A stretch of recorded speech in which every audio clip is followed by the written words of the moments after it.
Assalamualaikum warahmatullahi wabarakatuh.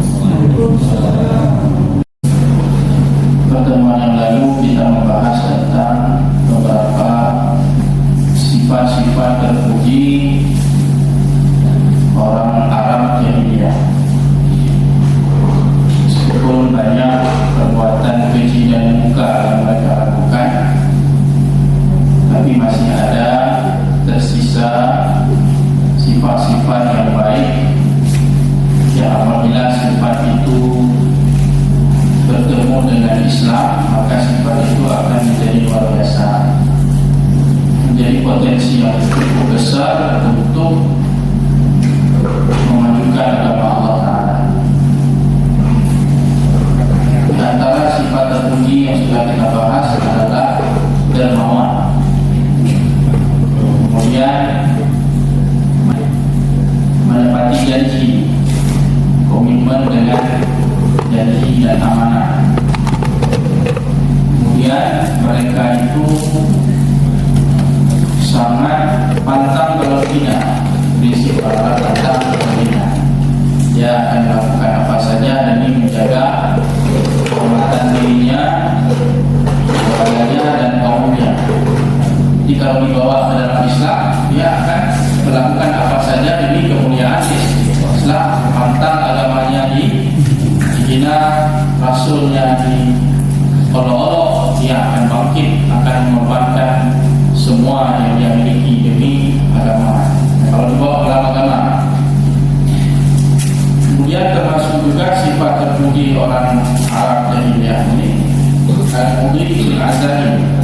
Kalau dia sudah punya cita-cita, sudah punya target, sudah punya idealisme, maka dia akan bertekad berjuang untuk mencapai itu apapun tantangannya di prinsip mereka. Jadi kalau targetnya mau masuk surga, mereka akan mengganggu, berbuat apa saja, memberikan apa saja demi mendapatkan surga. Jadi ketika dibawa ke dalam Islam, itu menjadi luar biasa. Jadi sahabat Nabi itu orang jahiliyah dulu, pemabuk dulu, Hamzah itu pemabuk, Umar itu pemabuk, dan masuk Islam. Jadi sahabat Rasul jadi pembela. Dia ada seorang sahabat waktu itu dalam perang, dia tanya, ya Rasulullah, kalau saya mati dalam perang ini apa balasannya? Surga, surga, ya. Waktu itu dia sedang pegang kurma, dia makan kurma itu. Untuk makan kurma ini butuh berapa menit? Sementara surga sudah nunggu. Jadi dia buang kurma itu, dia taruh sana kurma biar dimakan semua orang. Akhirnya dia angkat pedang, dia perang sampai meninggal, di syahid. Jadi begitu mereka. Sampai ada sahabat Nabi yang dalam perang itu tubuhnya sudah tidak dikenali lagi, sudah ditusuk-tusuk sama senjata, sudah tidak dikenali lagi. Datang adiknya, lihat, cari di mana abangnya. Dia temukan abangnya itu sudah tidak dikenali lagi. Dia ada tanda di tubuhnya, tanda bawaan dari lahir. Ini abang saya. Jadi begitunya perjuangannya itu. Begitu juga yang lain-lain. Utsman bin Affan habis hartanya semuanya diinfakkan untuk agama demi mendapatkan surga dari sebuah cita-cita.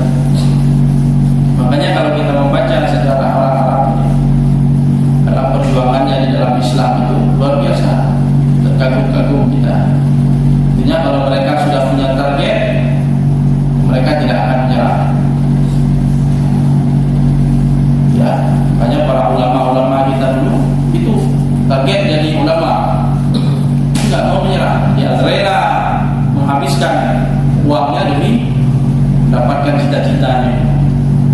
Ada sahabat Nabi seperti saya ceritakan, rela dia menempuh perjalanan ribuan mil hanya untuk mencari satu hadis Nabi SAW.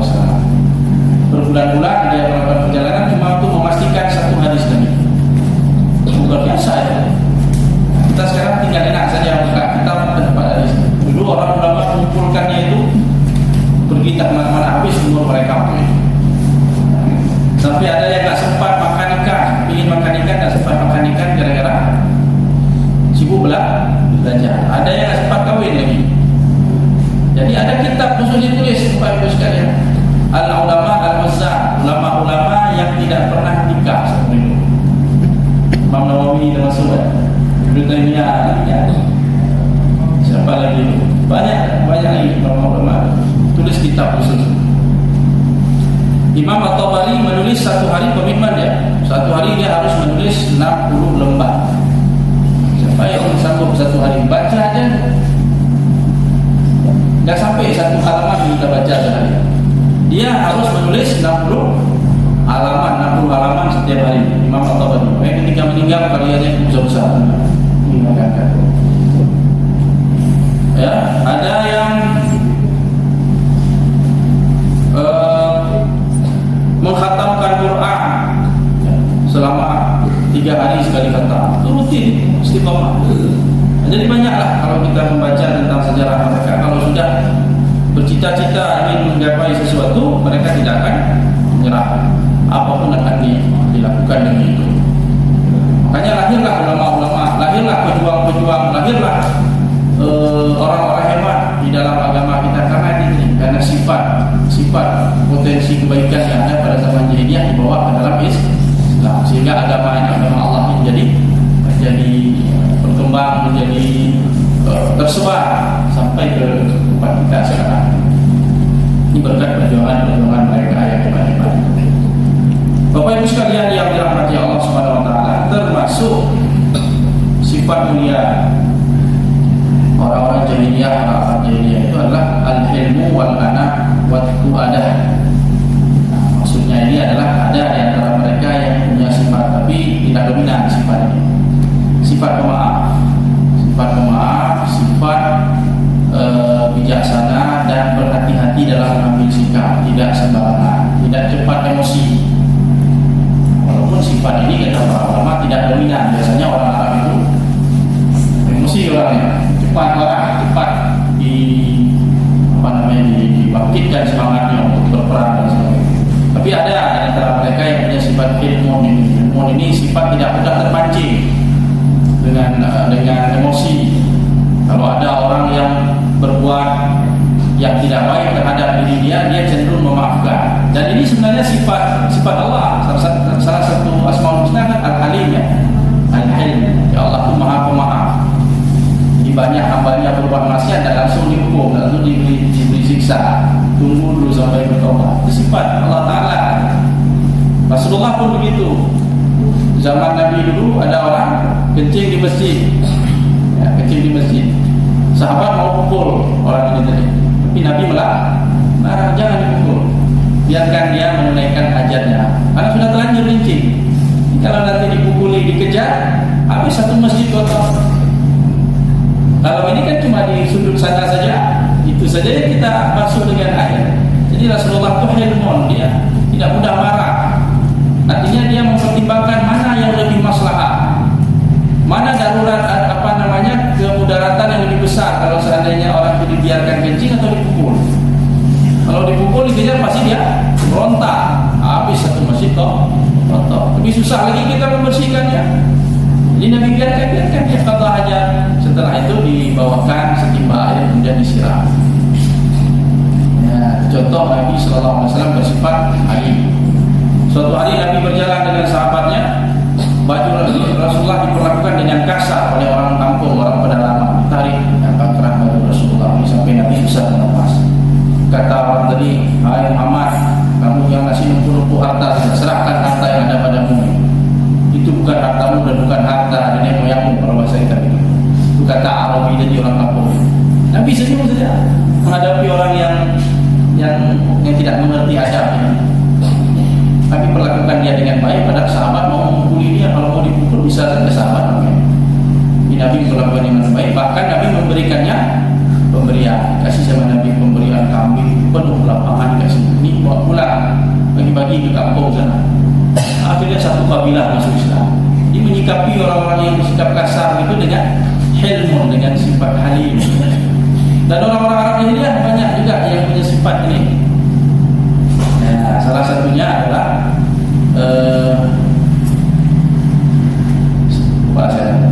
Asyad bin Qais, itu dikenal juga orang yang sangat pemaaf. Kemudian Qais bin Hazim juga dikenal sebagai sangat pemaaf. tidak mudah marah. Kalau di kalangan sahabat Nabi itu Muawiyah, Muawiyah bin Abi Sufyan itu yang sering kita dengar namanya disebut-sebut dalam buku sejarah ya. Cuma dalam sejarah sering digambarkan Muawiyah ini orang yang licik ya. Orang yang haus jabatan, karena tidak begitu. Kita ikuti sejarahnya luar biasa. Sampai-sampai Imam Syafi'i mengatakan, ya, seandainya kalian hidup pada zaman Muawiyah, sungguh kalian akan menyangka dialah Imam Mahdi. Imam Mahdi kapan muncul? Akhir zaman ya, akhir zaman. Cuma kalau kita hidup zaman Muawiyah, kita akan menyangka Muawiyah itulah Imam Mahdi. Begitu bagusnya dia mengurus rakyat. Jadi sangat baik. Tidak mudah marah. Muawiyah itu dimaki-maki di depan dia. Pada zaman jahiliyah itu orang sepanjang hari memaki dia. Dia memaafkan orang yang memaki. Ketika pulang orang yang memaki tadi jadi sahabat. Kata Muawiyah, seandainya saya minta tolong sama dia langsung nolong. Seandainya saya ajak dia berperang, dia akan ikut berperang. Karena tadi sikapnya tadi dimaki sama orang, dimacam, dicela sama orang, dia balas dengan memaafkan. Muawiyah. Abdullah bin Zubair kirim surat kepada Muawiyah. Karena Abdullah bin Zubair dengan Muawiyah ada terjadi gesekan, pas hubungannya permusuhan. Abdullah bin Zubair tulis, wahai Muawiyah, dari Abdullah bin Zubair kepada Muawiyah, anak Hindun yang dulu memakan jantung Hamzah dalam perang Badar. Itu kan penghinaan ya pada Muawiyah, putra Hindun, yang Hindun itu dulu pernah membelah dada Hamzah dan memakan jantung hati. Jadi kebetulan waktu itu kebun Muawiyah dengan kebun Abdullah bin Zubair berdampingan di Madinah. Muawiyah tinggal di Damaskus, Abdullah bin Zubair di Madinah. Jadi petugas kebun Muawiyah ini masuk ke dalam kebun Abdullah bin Zubair. Abdullah bin Zubair marah, kirim surat dengan bahasa yang sangat kasar kepada Muawiyah. Ketika sampai surat kepada Muawiyah, dia tunjukkan kepada anaknya, Yazid bin Muawiyah. Yazid juga baca surat.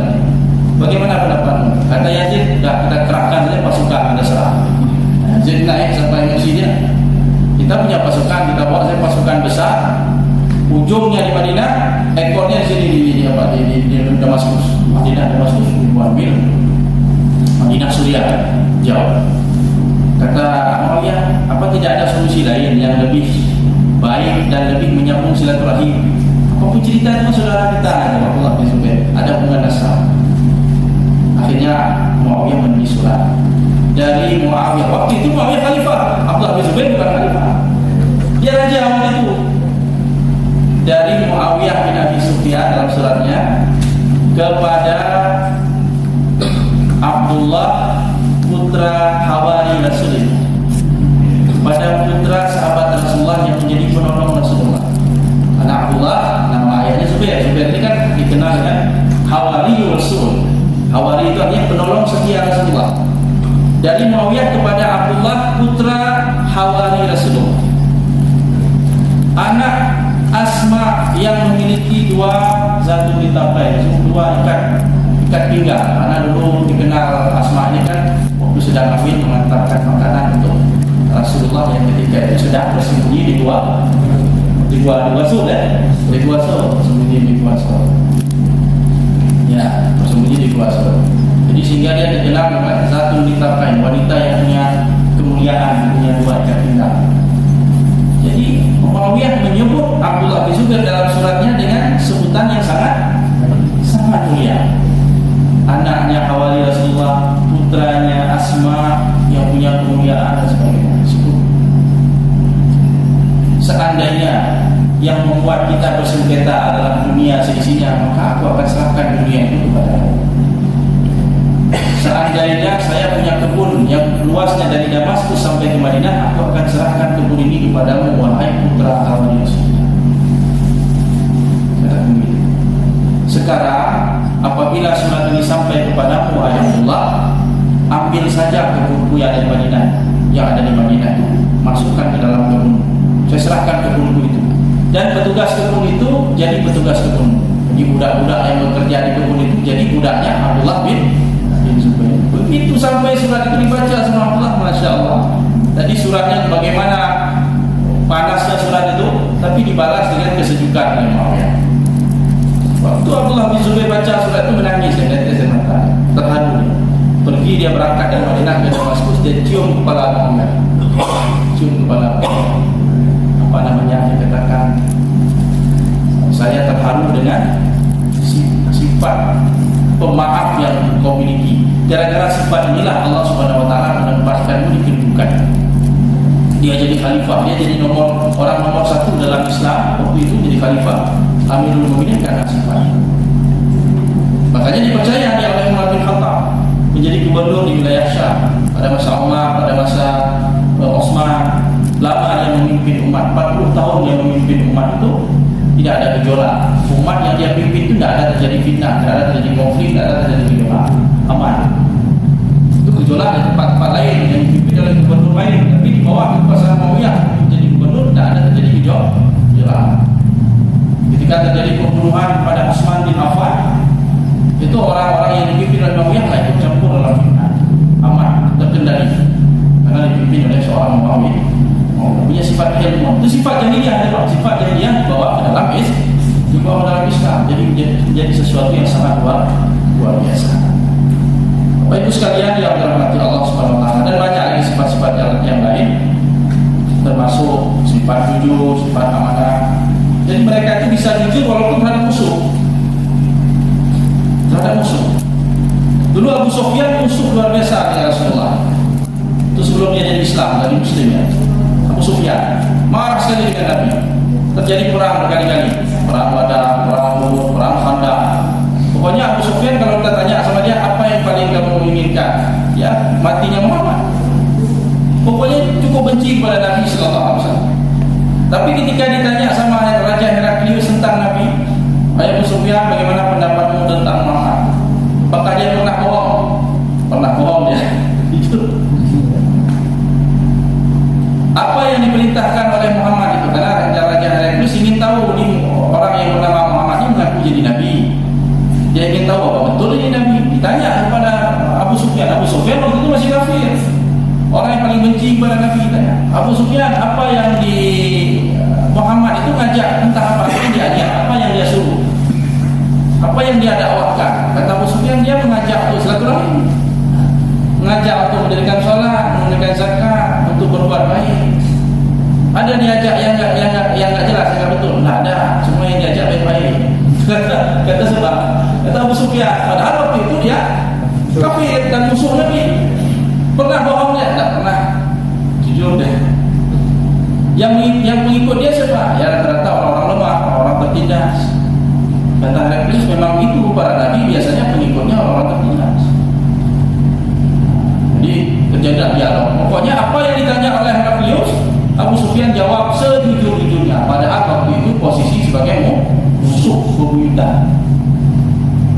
Ya, jadi orang-orang begitu ya. Karena dia malu berbohong. Apalagi kalau sempat bohongnya itu diketahui oleh kawan-kawannya. Itu nanti orang akan mengatakan, ya Abu Sufyan bohong tadi. Ya. Kalau sudah dikenal sebagai bohong, masuk dalam syair dibaca orang, diriwayatkan oleh orang, dinukilkan oleh orang pada zaman terkenal Abu Sufyan seorang bohong. Malu luar biasa. Mungkin karena itu ya, karena rasa malu tadi, khawatir jadi viral ya Abu Sufyan. Jadi dia pertahankan. Pokoknya bohong itu aib bagi mereka. Nah, ini dah di antara kebaikan-kebaikan orang jahiliyah yang apabila dibawa ke dalam agama kita, ke dalam Islam, itu akan menjadi kekuatan dan luar biasa. Bapak Ibu sekalian yang dirahmati Allah Subhanahu Wa Taala, kita masuk ke dalam bab baru yaitu tentang nasab Nabi Sallallahu Alaihi Wasallam dan keluarganya. Jadi sebagaimana pernah kita sampaikan, nasab Nabi terbagi tiga. Ada tiga macam. Yang pertama, nasab Rasulullah yang disepakati oleh para ulama, baik ulama sirah, ulama nasab dan lain sebagainya. Jadi nasab Rasulullah yang disepakati itu hanya sampai adenan saja. Siapa dia? Rasulullah itu Muhammad bin Abdullah. Abdullah bin apa? Abdul Muttalib. Abdul Muttalib itu nama gelarnya saja. Kalau nama aslinya Syaibah. Nanti ada ceritanya kenapa dia disebut Syaibah dan kenapa disebut Abdul Muttalib, kakek Rasulullah. Abdul Muttalib bin apa? Bin Hashim. Hashim nama aslinya Amr, nama aslinya Amr. Karena orang Arab ini suka dia lengkap, gelar-gelar banyak sama mereka. Satu orang kadang ada beberapa gelar. Kemudian mereka ada kunyah. Selain Ismon nama lengkap, gelar. Kunyah itu artinya panggilan Abu Fulan, Ummu Fulan. Jadi kalau ada anak namanya Muhammad dipanggil Abu Muhammad, cuma orang Aceh juga, itu namanya kunyah. Nanti selain kunyah ada namanya nisbah. Misalnya dia berasal dari Kufah, berarti Al-Kufi. Dia berasal dari Mesir, berarti Al-Misri dan sebagainya. Baik, Hashim anak siapa? Hashim bin Abdul Manaf. Hashim anak Abdul Manaf, nama aslinya Al-Mughirah. Abdul Manaf anak siapa? Qusay, nama aslinya Zaid. Qusay anak siapa? Anak Kilab. Kilabnya jin berarti. Anak memang orang Arab dulu biasa makan jin Kilab. Bahkan mereka kalau kasih nama anak dia orang Arab, kalau kasih nama anak kalau kasih nama anak biasanya mereka nama yang jarang-jarang. Asad, singa, harimau, anjing, macam-macam. Nama yang jarang-jarang. Kilab itu anjing. Ya, kilab itu jamak dari kantung. Ya. Mereka kalau kasih nama anak jarang-jarang. Kenapa? Karena anak ini kalau besar akan berhadapan dengan musuh. Dia berhadapan dengan musuh jarang-jarang. Kalau kasih nama pembantu, budak yang menjadi pembantu di rumah itu namanya lembu-lembu. Karena pembantu itu untuk mereka, pembantu itu untuk melayani mereka. Jadi pelayan itu namanya lembu-lembu. Nama-nama budak itu lembu-lembu. Kenapa? Karena budaknya akan melayani tuannya. Sedangkan anak mereka diberi nama yang keras-keras yang jarang-jarang. Karena anak ini akan berhadapan dengan dunia luar yang keras, dengan musuh. Nah ini tabiat orang Arab itu. Kayak kenapa nama-nama anak orang Arab itu keras-keras dulu kan? Sebenarnya dia nama-nama binatang, nama-nama apa? Nah, supaya dia garang, dia bisa berhadapan dengan dunia luar yang menantang. Baik, sampai mana tadi rupanya? Kilab ya? Kilab anak siapa? Kilab bin Murrah. Murrah anak siapa? Anak Ka'ab anak siapa? Anak Lu'ay anak siapa? Anak Ghalib anak siapa? Anak Fihr. Nah, jadi Fihr inilah yang disebut dengan Quraisy. Jadi kalau disebut bangsa Quraisy kan si Fihr ini. Dari Fihr inilah muncul nama Quraisy karena laqab dia Quraisy. Nah, kepada dialah bangsa Quraisy itu dinisbahkan, disadarkan. Fihr anak siapa? Anak Malik anak siapa? Anak Nadar, nama aslinya Qais. Nadar anak siapa? Kinanah anak siapa? Khuzaimah. Khuzaimah itu laki atau perempuan? Laki. Kalau orang Khuzaimah itu laki. Di kita Khuzaimah. Kalau di Arab Khuzaimah itu laki. Salamah itu laki atau perempuan? Laki. Salamah lakinya. Malam Salamah laki, Khuzaimah laki, siapa lagi? Usama tak bisa ya. Khuzaimah anak siapa? Mudrikah. Nama aslinya Amir. Mudrikah anak siapa? Anak Ilyas. Ilyas anak siapa? Anak Mudar. Mudar anak siapa? Anak Nizar. Nizar anak siapa? Anak Ma'ad. Dan Ma'ad anak siapa? Anaknya Adnan. Adnan. Sampai Adnan itulah nasab Nabi kita disepakati. Sepakat orang sampai situ. Selebihnya bagaimana? Kan belum cukup sampai Adnan. Karena Rasulullah Nabi kita itu adalah keturunan dari Nabi Allah Ismail. Dari Adnan kepada Ismail, ini yang sudah diperselisihkan. Jadi nasab Nabi ada 3 macam. Pertama disepakati sampai Adnan. Yang kedua adalah nasab dari Adnan sampai kepada Nabi Allah Ismail. Ini diperselisihkan. Sehingga jumlahnya berapa antara Adnan dengan Ismail ini diperselisihkan oleh banyak ulama. Sehingga pendapat ulama sampai 30 pendapat, 30 versi. Jarak antara Adnan sampai Ismail itu tidak ada yang disepakati. Karena memang sudah gelap, itu sudah terlalu jauh, nggak tahu lagi siapa sampai kepada Ismail. Ya, walaupun disebut juga oleh para ahli sirah, Adnan itu anak Udad bin Hamaisah bin Salaman bin Awas bin Baus bin Qamwar bin Ubay bin Awam bin Nashid bin Hazar, terus panjang itu sampai terakhir bin Qaidan bin Ismail bin Ibrahim alaihi wassalam. Kemudian ya, jadi Nabi Ismail itu turunannya apa? Yahudi. Kalau Ismail kan anak Ibrahim punya anak lain namanya Ishak. Nah, Ishak punya anak namanya Yakub. Anak Yakub inilah yang disebut Bani Israel. Orang Yahudi itu salah satu Bani Israel. Anak Yakub dan lain Yusuf, Bunyamin, Lawi, siapa lagi, banyak lagi, ada 12 orang anak itu berkembang jadilah Bani Israel. Dari mereka lah, dari Lawi itu lahir Nabiullah Musa. Nabi Musa itu dari keturunan Lawi, bukan dari keturunan Nabi Yusuf.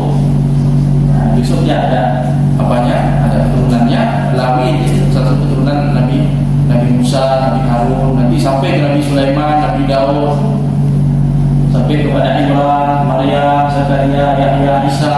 Itu dari jalur Bani Israel, dari Nabi Yakub, Nabi Ishak, Nabi Ibrahim.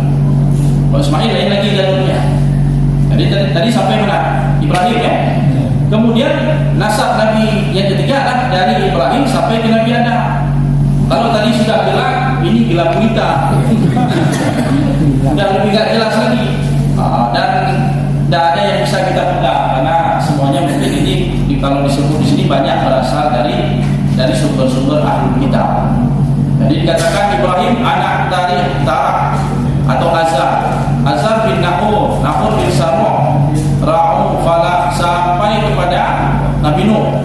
Jadi Nabi Ibrahim itu kalau ditarik dari keturunan sampai ke Nabi Nuh ya. Kemudian Nabi Nuh ini anak dari Nabi Idris bin Yad bin Mahlail sampai ke Nabi Adam. Itu sudah gelap sekali, kita tidak tahu lagi. Itu hanya dugaan-dugaan para ahli nasab, ahli sirah yang kebanyakan sumbernya itu adalah berasal dari ahlul kitab. Baru kemudian Bapak Ibu sekalian dibahas di sini keluarga Nabi kita Muhammad sallallahu alaihi wasallam, bahwa Nabi kita itu berasal dari keluarga Bani Hashim. Karena ada hadis sahih menyebut bahwasanya Allah Taala memilih dari dari anak-anak Nabi Allah Adam itu dipilih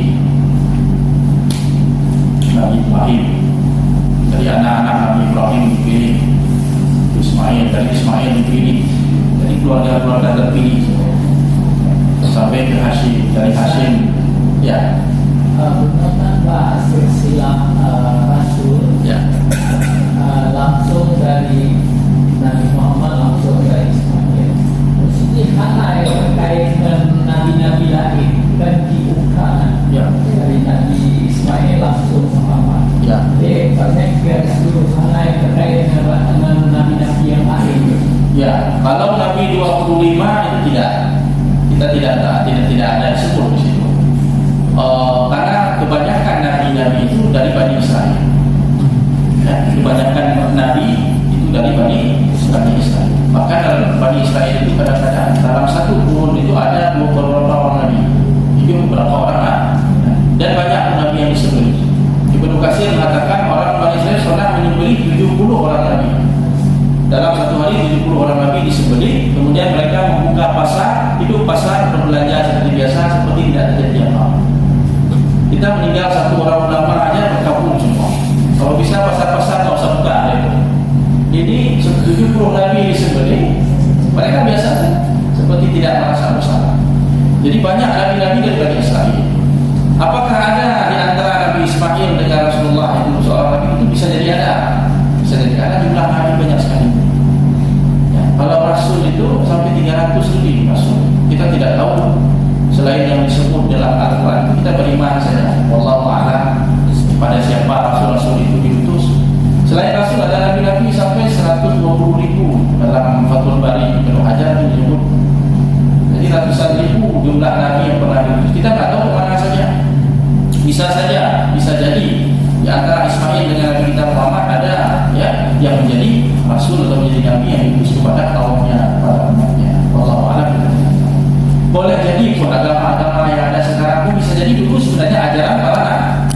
Bisa jadi macam misalnya Buddha, siapa Siddhartha Gautama yang pendiri agama Buddha. Bisa jadi itu kadang ada ajaran-ajaran para nabi yang diambil, walaupun kemudian diselewengkan. Bisa jadi, wallahu a'lam, kita tidak tahu.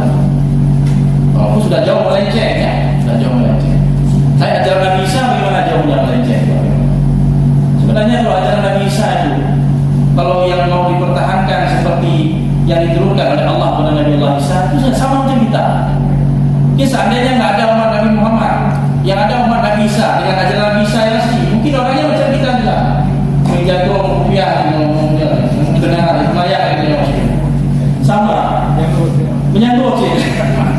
Jadi nggak ada ritual-ritual nyanyi-nyanyi, sama macam kita, salat, ada sujud, ada ruku, ada ini, ada semua. Seandainya ajaran Nabi Isa itu dipertahankan sama macam kita.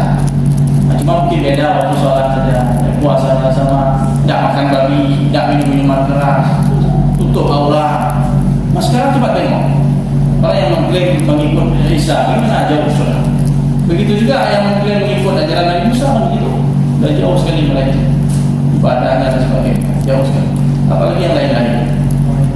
Nah, jadi kita tidak bisa pastikan, tapi boleh jadi boleh jadi ada antara turun yang begitu lama, begitu panjang untuk Allah mengutus seorang nabi atau seorang rasul dari keturunan Nabi Allah Ismail alaihissalam. Demikian Bapak Ibu sekalian pengajian kita pada malam hari ini. Insyaallah kita lanjutkan pada kesempatan yang akan datang. Insyaallah ke depan kita akan membaca atau mengkaji biografi Hashim. Ya, Hashim itu salah satu nenek Rasulullah. Ya, yang Nabi SAW mengatakan beliau dipilih dari semua orang Quraisy, dipilih Hashim menjadi jalur nasab Rasulullah SAW. Dari Hashim nanti kita akan bahas Abdul Muthalib, kakek Rasulullah. Kemudian kita bahas Abdullah nanti, baru lahir Nabi kita Muhammad Sallallahu Alaihi Wasallam. Inilah saling berkait. Demikian aku berkata